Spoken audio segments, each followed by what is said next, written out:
Have you ever wondered what mysteries the past conceals in its tiniest artifacts? Join us as we explore the world of miniature history and unearth fascinating archaeological discoveries that will make you rethink all you believed you knew about the past. Archaeologists have unearthed innumerable historical artifacts and remnants that have advanced our understanding of the past. But the smallest discoveries, with the greatest historical relevance, are often the most exciting.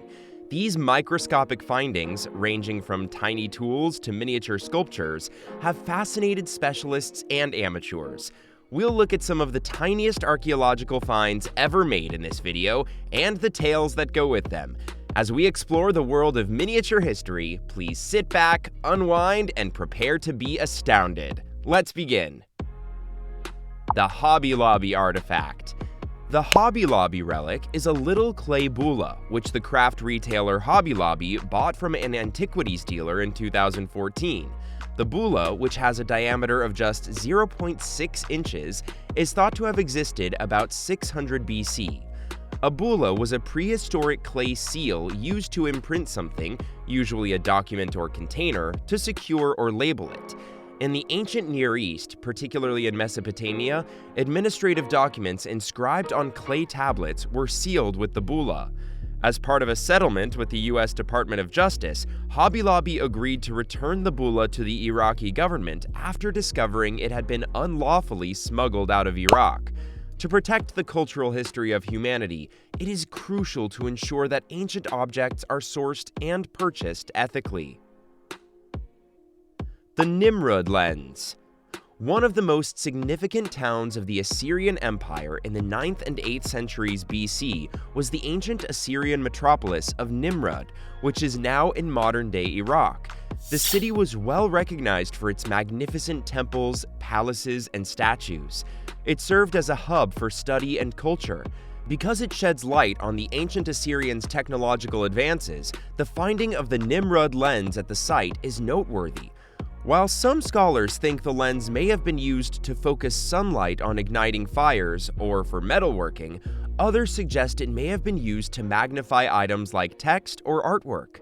The lens's convex shape and excellent optical quality indicate that a skilled craftsperson made it. One of the smallest archaeological finds ever found, the Nimrud lens is regarded as one of the first optical lenses ever discovered. The lens is a rare relic that reveals important details about the technology and ancient society that produced it. It is a distinctive aspect of human culture and history. The Lilliput Effect artifact. The Lilliput Effect artifact is a tiny 0.3-inch tall sculpture of a human being. It was found in Mexico and is thought to have been created around 500 AD. The little characters in Jonathan Swift's book Gulliver's Travels gave the Lilliput effect its name. The sculpture illustrates miniature art and is regarded as one of the smallest sculptures ever discovered. This sculpture's precise cultural and historical setting has yet to be discovered.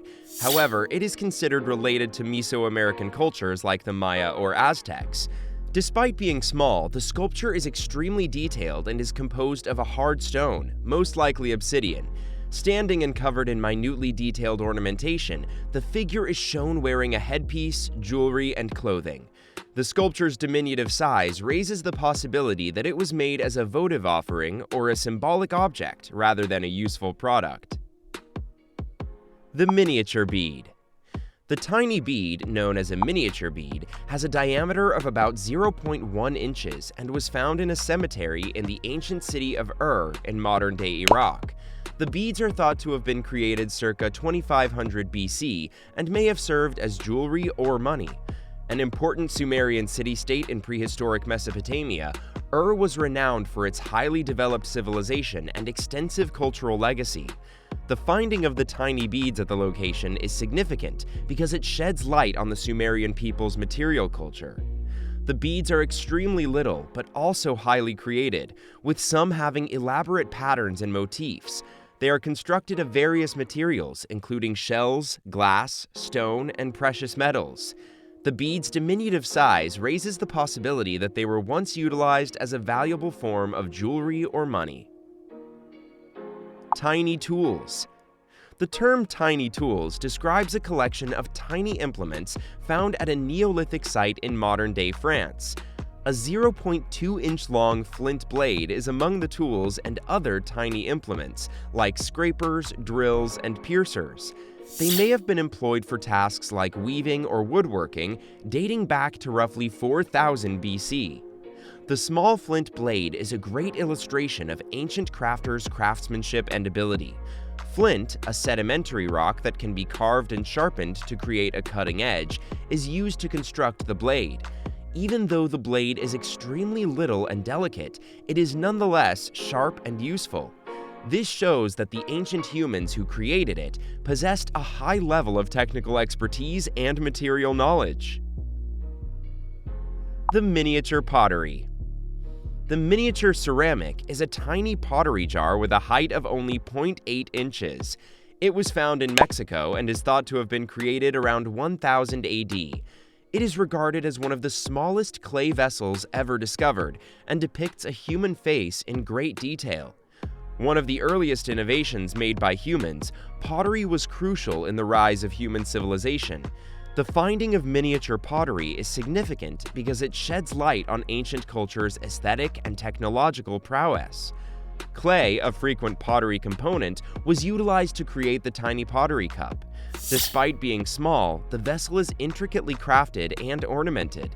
The vessel is an illustration of the craft of miniature pottery and the artistry of its makers. The vessel's depiction of a human face is extremely accurate, including minute characteristics like the eyes, nose, and lips. The jar is adorned with motifs and patterns typical of early Mesoamerican artwork. The tiny hieroglyphics. The so-called Rhind mathematical papyrus, so named in honor of the Scottish archaeologist Alexander Rhind, who discovered it in the middle of the 19th century, was one of the tiniest and most significant finds of hieroglyphics on ancient Egyptian papyrus. This papyrus contains a collection of mathematical texts dating to 1650 BC. The contents include both problems and solutions. Only a few millimeters in size, the hieroglyphics on this papyrus are exceedingly minute and intricate. Despite its diminutive size, the Rhind mathematical papyrus has yielded a wealth of knowledge regarding ancient Egypt's mathematical skills and methods. It includes a variety of mathematical issues and solutions that address subjects including fractions, algebra, and geometry. It is one of the oldest mathematical writings and sheds light on how the field of mathematics came to be. The small pieces of jewelry. Little jewelry items, including rings, brooches, and beads, have been found in Viking graves. These artifacts, frequently deftly constructed and embellished, shed important light on the Viking Age's art and culture. The so-called Viking Age ring chain, a kind of jewelry popular among Vikings during the 9th and 10th centuries, is one example of minor jewelry found in Viking graves. It is made of a chain that connects several tiny rings and is frequently worn as a necklace or bracelet. These ring chains were constructed from various materials, including bronze, silver, and gold, and they were frequently embellished with dexterous knotwork and animal and bird designs. Another example is the tiny brooches that secure garments like shawls and cloaks. These brooches were frequently created from bronze or silver and embellished with elaborate patterns and designs, including animal motifs, geometric shapes, and interwoven knotwork. That's all for this video. We will be back soon with another informative video. Remember to like and share this video. Until next time.